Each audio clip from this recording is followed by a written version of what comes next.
Totoo ba yung nalaman ko na may gusto daw kayo sa anak ko? Sa nag-iisang anak ko? Eyes forward! Ba't natahimik kayo? Natatakot kayo? Nadudubag kayo sa akin? Sir, no, sir!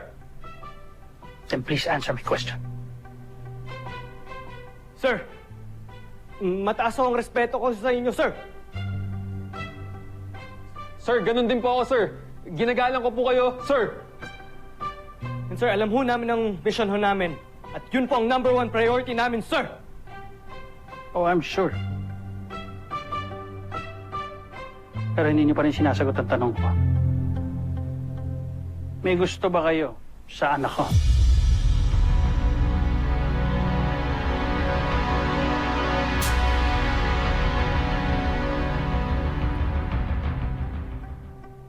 I mean, sir, mabait ho si Jamie. Caring ho siya, humble. So, halos ho lahat ng lalaki, posibleng magkagusto sa kanya, sir. How about you, Lieutenant Gordon? Sir, ganun din po, sir. I think you have a very beautiful daughter inside and out. And siya po pinakauna nag-reach out sa akin sa Camp Big Falcon bukod kay Dr. Smith. Sir! Yes, sir. So, sa madaling sabi, may gusto nga kayo sa anak ko? Kuya, Mart, kumamin na kayo. Shut up, Big Bird. Shut up, Hop. Shut up, two of you. Give me 100. Yes, sir. Yes, sir. Big Bird, start counting now. 1, 2, Nasa peligro na nga ang buong mundo dahil sa pagsakot ng mga lintik na bozena na yan. Tapos magkakagusto pa kayo? Hindi nga sa kung sino babae, ha? Sa anak ko pa. You don't even have the guts to say it to me bilang respeto? Anong klase mga lalaki kayo? Sir, sorry, sir. Sorry, sir. Give me 500 push-ups.